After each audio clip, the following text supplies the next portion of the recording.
미라클 모닝 애청자 여러분 안녕하십니까? 우리는 지금 산상수훈 예수님의 팔복에 관한 말씀을 계속 우리가 상고하고 있습니다.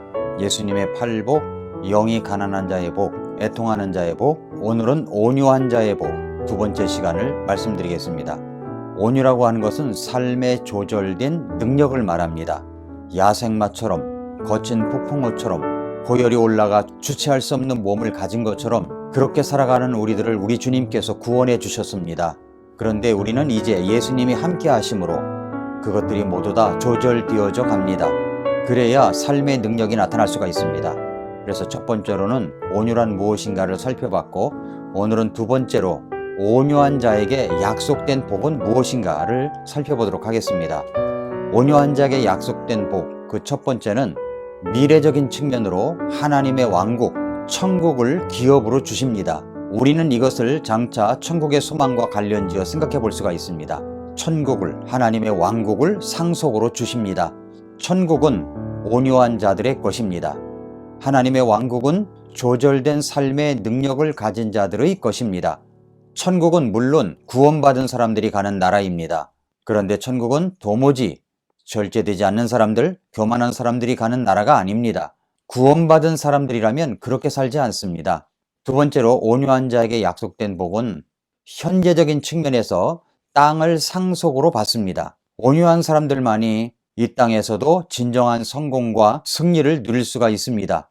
고대 세계에서 땅을 차지한다는 것은 승리의 포상이었습니다. 그런데 이러한 축복을 온유한 자에게 주신다고 약속하십니다. 하나님께서는 온유한 자를 들어 쓰셔서 그들이 승리의 역사를 이루게 하신다고 말씀하셨습니다. 모세는 이스라엘 백성들을 광야에서 가나안 땅으로 이끌어갈 때 백성들이 하도 불평하고 그러니까 자기 성질에 못 이겨 반석에게 명하여 물을 내라고 한 것을 하나님이 말씀하신 것을 무시하고 자기 성질대로 반석을 내리 두 번 쳐서 하나님의 영광을, 하나님의 거룩을 나타내지 못한 사람이었습니다.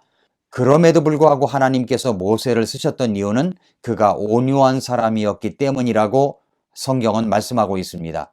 민수기 12장에 보면 모세가 에디오피아 여인을 아내로 삼습니다. 그렇게 하니까 그 형제들이 반대를 하고 나섭니다.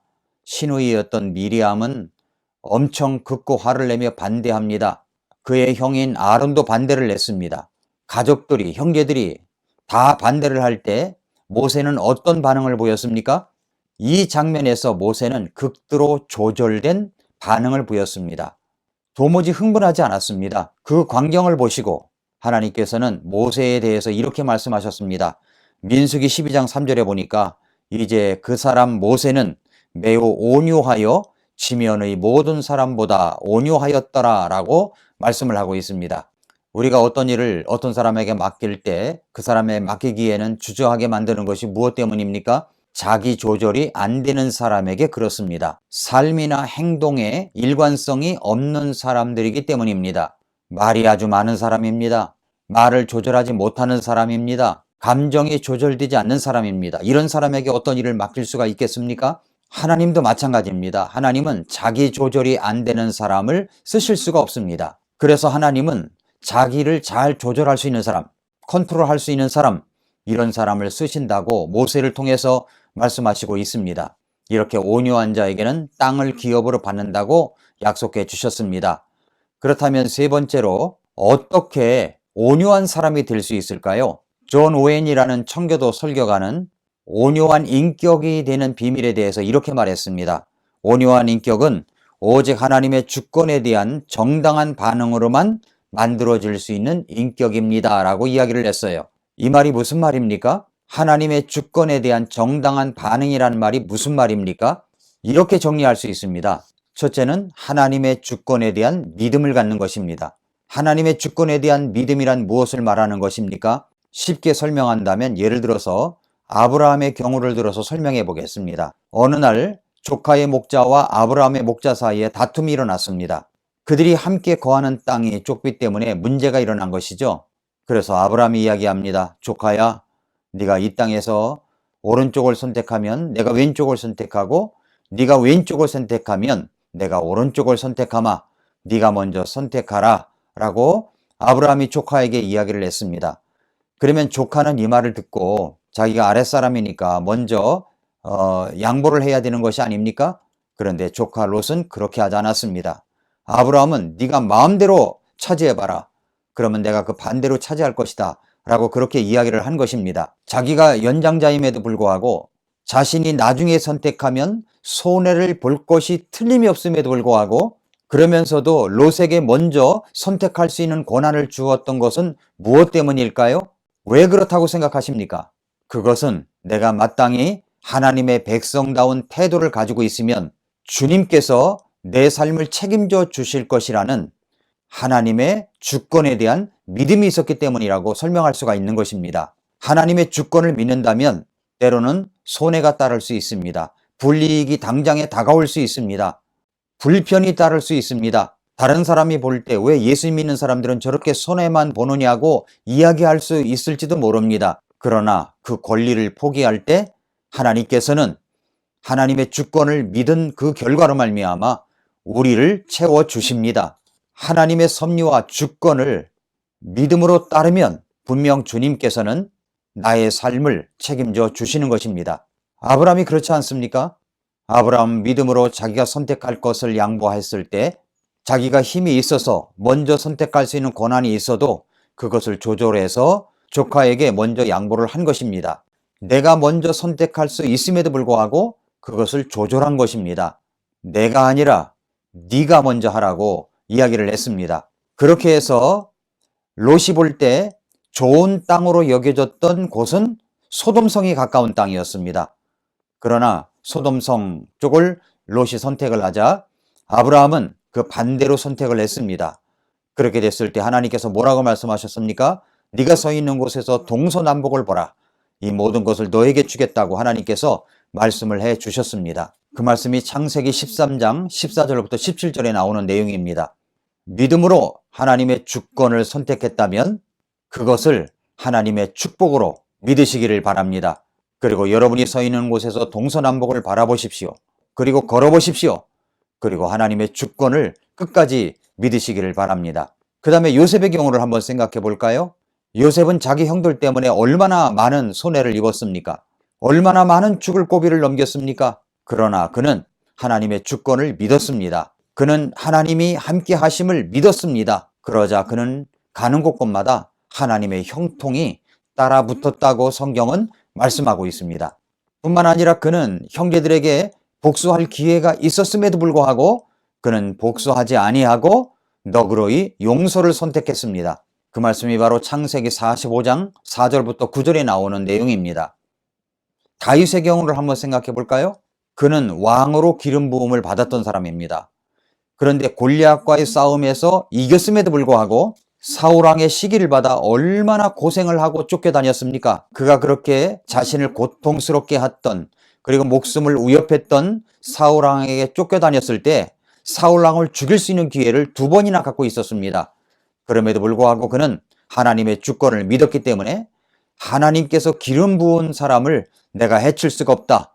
이런 믿음과 선택이 있었기 때문에 그는 하나님의 주권을 믿게 되었고 하나님은 그를 축복하였습니다. 복수는 하나님이 하시는 일입니다. 자신은 하나님께서 세워두신 권위에 손을 대지 않는다. 이런 원칙으로 살았던 사람입니다. 그랬더니 하나님께서 다윗을 축복해 주셨습니다. 그러므로 여러분도 하나님의 주권을 믿으시기를 바랍니다. 두 번째로는 그렇다면 하나님의 주권에 따라 믿음의 훈련을 받아야 합니다. 온유라는 단어가 헬라어로 프라우스라고 했습니다. 그것은 야생마가 훈련을 통해서 길들여진 말을 가리킬 때 쓰이던 단어와 같다고 했습니다. 나는 온유하고 싶지만 천성이 온유하지 못해서 온유한 사람이 될 수 없다고 생각하는 분들이 있습니다. 그러나 성경에서 이야기하고 있는 것처럼 아브라함, 모세, 요셉, 다윗 이런 사람들이 처음부터 온유한 사람이었다라고 생각하지 마십시오. 그들이 그렇게 온유한 사람이 되기까지는 믿음의 훈련 과정이 있었습니다. 하나님의 주권에 자신의 모든 것을 맡기는 사람이 되었던 것입니다. 아브라함에게도 그런 순간이 있었습니다. 그는 자신의 삶을 조절하지 못해서 자신의 목숨이 의태려오니까 두려워서 자기 아내를 누이라고 속였던 일이 2번이나 있었습니다. 이 일로 인해서 엄청난 망신을 당하기도 했지요. 그는 그런 과정을 통해서 훈련이 되었습니다. 하나님의 주권에 자신의 모든 것을 맡기는 훈련이 되었던 거죠. 그 절정이 이룬 것이 어디입니까? 아브라함이 아들을 낳고 이삭을 번제, 희생물로 드리라고 했을 때 그는 하나님의 주권에 그 모든 것을 맡기고 그를 번제로 드리기 위해서 모리아 산에 가서 그를 잡아가두고 그를 잡아 올리고 그를 잡으려고 했었던 것입니다. 그때 하나님께서 그가 하나님의 주권을 믿었던 사람인 것을 인정하지 않았습니까? 모세의 삶에도 그런 순간이 있었습니다. 이미 언급을 했지만 참지 못하고 반석을 명하라 했는데도 불구하고 그는 반석을 막대기로 내리쳐서 물을 냈던 사람입니다. 그는 성격을 조절하지 못했던 사람이었죠. 그때 그 하나님의 권위를 그가 무시했기 때문에 결과적으로 그는 가나안 땅에 들어가지 못하게 되어버렸습니다. 다윗의 경우에도 그렇습니다. 사무엘상 25장을 보면은 다윗이 나발에게 소년을 보내어서 먹을 것을 구했었습니다. 다윗은 나발을 보호해 주던 사람이었습니다. 그런데 나발은 다윗을 향하여 모욕을 주었고 함부로 대했습니다. 그러자 모욕감을 느꼈던 이 다윗은 사울이 자신을 죽이려고 엄청난 군사를 이끌고 쫓아다녔을 때 자기 군사를 동원한 일이 한 번도 없었음에도 불구하고 나발이 그렇게 반응하자 군사 400명을 거느리고 당장에 쫓아가서 남자는 모두 다 죽이려고 했었던 사람입니다. 그때 아비가일이 나타나서 지혜를 구하여 그가 그 모든 어려움을, 그 모든 살생을 막았던 지혜로운 여인 아비가일이 있었던 것을 여러분 기억할 것입니다. 이와 같이 모든 믿음의 선배들이 믿음의 훈련을 통해서 자기의 모든 것들을 그렇게 조절할 수 있는 어려움의 과정들이 다 있었던 것을 볼 수가 있습니다. 예수님께서 마태복음 11장 28절 29절에서 이렇게 말씀하셨습니다. 수고하고 무거운 짐진 모든 자들아 너희는 내게로 오라. 내가 너희에게 안식을 주리라. 나는 마음이 온유하고 겸손하니 너희 위에 내 멍에를 메고 내게 배우라. 그리하면 너희가 너희 혼을 위한 안식을 찾으리니 라고 말씀을 하셨습니다. 예수님의 마음이 온유하고 겸손하신 분이라고 말씀하십니다. 그리고 내게 배우라 라고 말씀을 하셨습니다. 우리는 온유함을 예수님께 배워야 합니다. 이 온유함이야말로 우리가 평생 동안 학습해야 할 덕목입니다. 그렇다면 여러분은 온유를 배우고 계십니까? 삶의 조절된 능력을 나타내고 계십니까? 과거 우리를 돌아보면, 현재 우리 자신을 돌아보면 어쩌면 우리는 온유하지 못한 사람이구나 라는 사실을 날마다 절감할 수 있을지도 모릅니다. 그러나 괜찮습니다. 그렇기 때문에 우리는 주님의 온유를 배워야 하기 때문입니다. 그래서 주님을 닮은 온유한 자가 되어야 됩니다. 30절, 마태복음 11장 30절은 우리에게 예수님께서 말씀하셨습니다. 내 멍에는 쉽고 내 짐은 가벼우니라. 갈라디아서 5장 22절에도 성령의 열매 가운데 온유의 열매를 언급하시고 계십니다. 성령님께서 내 안에 오셔서 내가 온유한 사람이 될 수 있도록 도우십니다. 세 번째로 하나님의 주권에 자신을 의탁하십시오. 훈련하려면 훈련하는 분에게 자신을 맡겨야 합니다. 그분이 내 삶의 주인이 되게 해야 합니다. 성경은 말씀하시기를 영이 가난한 자들은 복이 있나니 라고 말씀을 했습니다. 어떻게 해야 영이 가난한 자가 될 수 있습니까? 하나님의 눈으로 내 삶을 관찰할 때만 가능한 것입니다. 그래서 나의 나된 진실한 모습을 발견할 때 우리는 교만해지지 아니할 수가 있습니다. 나의 나다움은 지적인 인식에 의해서 영이 가난한 마음이 형성될 수 있다면 애통하는 마음은 지적인 영역에서 정적인 영역으로 넘어가게 됩니다. 그래서 애통하는 자들은 복이 있나니 라고 말씀을 했습니다. 내가 보니 내 삶 속에 하나님이 기뻐하실 수 있는 요소들이 하나도 없습니다. 그래서 내 죄가 보입니다. 내 허물이 보입니다. 아직도 존재하는 내 부족함이 보입니다. 그것을 보면서 내 마음이 슬퍼지게 됩니다. 애통하게 됩니다. 내 영성이 깨어지기 시작합니다. 그것이 바로 애통하는 자의 삶의 모습입니다. 그러나 이제 온유한 자가 되려면 지적인 영역과 감정적인 영역을 뛰어넘어서 의지적인 영역으로 들어서야 합니다. 그 의지적인 영역이 나를 훈련시키는 하나님의 손길에 나를 전적으로 맡기는 것입니다. 의탁하는 것입니다. 사랑하는 애청자 여러분, 우리가 분노를 잘하고 조절하지 못하는 까닭은 무엇 때문입니까? 거기에는 내 소유가 침해되었다는 감정이 있기 때문입니다. 내가 손해봤다는 생각이 있기 때문입니다. 소유의 문제가 그 밑바탕에 있기 때문입니다. 그 소유가 물질의 소유이든 정신적 소유이든 내가 저 사람 때문에 손해를 봤다고 생각하면 자기 자신을 조절하는 것이 쉽지가 않습니다. 내가 가진 모든 소유의 주인은 하나님이시라는 사실입니다. 사랑하는 애청자 여러분, 내 모든 것은 하나님의 소유입니다. 하나님의 주권을 믿으시기 바랍니다. 하나님의 주권을 따라 훈련받으시기를 바랍니다. 하나님의 주권을 의뢰하시기를 바랍니다. 그래서 온유한 품성의 복을 누리는 우리 성도 여러분들, 애청자 여러분들이 되시기를 축복합니다. 오늘도 미라클 모닝입니다.